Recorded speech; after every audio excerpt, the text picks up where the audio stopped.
warahmatullahi wabarakatuh.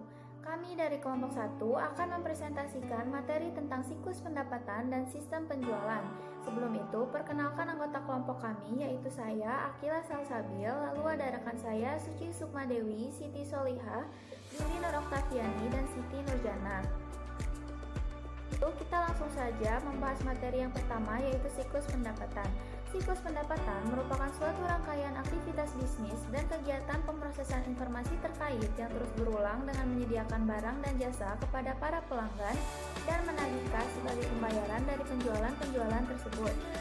Tujuan siklus pendapatan adalah mencatat order penjualan dengan cepat dan akurat, memeriksa kelayakan kredit pelanggan, mengirimkan produk atau jasa sesuai hari yang ditentukan, melakukan penagihan dengan tepat waktu, mencatat dan mengklasifikasikan penerimaan kas dengan cepat dan akurat, memposting penjualan dari penerimaan kas pada buku pembantu piutang sesuai, mengirimkan produk sampai barang dikirim, dan mengamankan kas sampai didepositokan.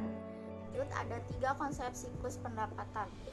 Yang pertama ada sales order processing. Sales order processing adalah kegiatan menerima dan memproses order dari customer dan dengan memasuki transaksinya. Lanjut, ada sales return procedure, merupakan bagian siklus pendapatan yang memperkirakan beberapa persen penjualan dikembalikan oleh customer dengan alasan seperti mengirim produk yang salah, produk yang cacat. Pada saat pengiriman terjadi kerusakan, produk tidak sampai dengan tepat waktu sehingga customer menolak barang tersebut. Lanjut ke use receipt procedure, menjelaskan tentang transaksi kredit yang muncul di penegakan account receivable. Pembayaran akan dilakukan pada masa yang akan datang. Ada aktivitas utama dari siklus pendapatan, yaitu penerimaan pesanan dari pelanggan. Kita mengambil pesanan pelanggan berbagai cara, bisa melalui toko, website, telepon, atau nggak melalui surat. Lalu mengambil pesanannya, lalu persetujuan kredit, memeriksa ketersediaan barang ada atau tidak, menjawab permintaannya. Lalu pengiriman barang seperti ambil dan nge-packing pesanan, lalu mengirimkan pesanan tersebut yang dimintai oleh pelanggan. Lalu ada penagihan dan piutang usahanya, pembayaran dari data piutang usaha, penyesuaian rekening dan penghapusan seperti ada piutang yang telah dibayar, lalu penyesuaiannya dan menghapus dari piutang-piutang tersebut. Lalu ada penagihan kas, ada pendapatan dan pencatatan order pelanggan, pengirim barang, dan pencatatan biaya dari barang yang sudah terjual. Lalu penagihan dan pencatatan penjualan dan akun receivable. Baik, kita masuk ke aktivitas utama PT Shopee. Yang pertama ada sales order entry atau pemesanan produk dan jasa oleh konsumen. Jadi di sini konsumen itu memesan produk dari katalog online Shopee lalu memasukkannya ke keranjang. Satu yang kedua ada penagihan. Nah, di sini billing atau penagihan. Nah, di sini pihak Shopee akan menghitung total semua yang harus dibayarkan oleh konsumen.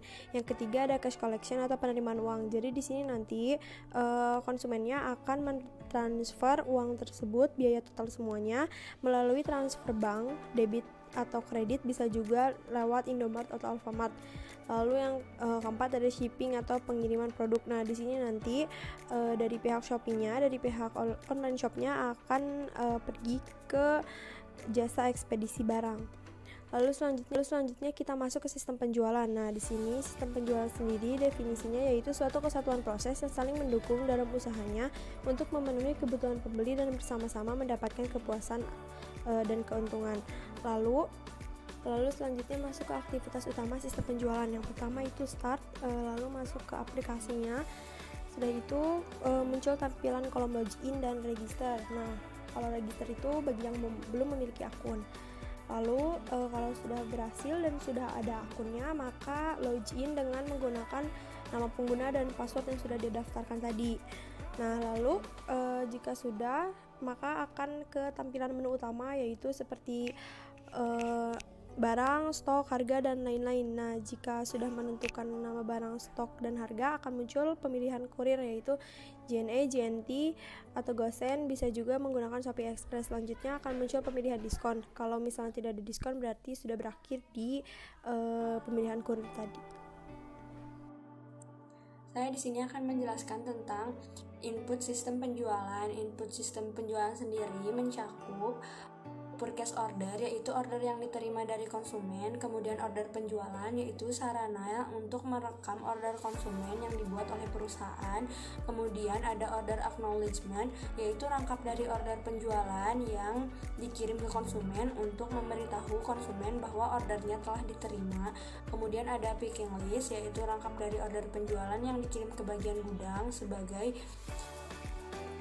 surat perintah ke gudang untuk menyiapkan barang yang dipesan. Kemudian ada packing slip, yaitu rangkap dari order penjualan yang disertakan dengan paket barang yang akan dikirim ke konsumen. Kemudian ada billing of lading. Billing of lading sendiri merupakan sarana untuk meminta agen transportasi atau kurir untuk mengirimkan barang perusahaan ke konsumen. Dokumen ini merupakan bukti serah terima barang antara bagian pengusaha pengiriman perusahaan dan perusahaan kurir. Kemudian ada shipping notice. Shipping notice sendiri merupakan rangkap dari order penjualan atau dokumen lain yang berfungsi sebagai bukti bahwa barang memang telah dikirimkan. Dokumen ini diverifikasi oleh bagian pengiriman barang untuk kemudian finalnya diserahkan ke bagian penagihan. Bagian penagihan akan menagih konsumen setelah menerima shipping notice, yang berarti barang telah dikirim ke konsumen. Kemudian shipping notice ini berguna untuk mencegah jangan sampai kita menagih konsumen atas barang yang belum kita kirimkan. Kemudian ada sales invoice, yaitu faktur penjualan yang dikirimkan ke konsumen sebagai sarana penagihan piutang. Kemudian ada remittance advice, yaitu semacam kwitansi atau bukti penerimaan kas. Dokumen ini menunjukkan jumlah kas yang diterima dari konsumen. Kemudian ada deposit slip, yaitu slip setoran bank. Kemudian ada back order, yaitu dokumen yang dibuat pada saat jumlah persediaan tidak dapat memenuhi permintaan pesanan dari konsumen. Kemudian ada memo kredit, yaitu dokumen yang berfungsi sebagai bukti kredit atas piutang konsumen akibat retur penjualan. Di sini saya akan menjelaskan mengenai internal control pada perusahaan Shopee. Tujuan utama pengendalian internal pada siklus pendapatan adalah untuk menyediakan produk atau jasa yang tepat pada tempat yang benar dengan harga yang sesuai pasar.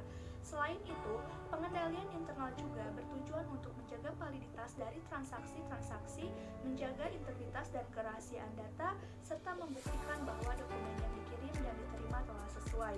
Selanjutnya, internal control situs online Shopee. Yang pertama, sales order atau pemesanan produk oleh konsumen.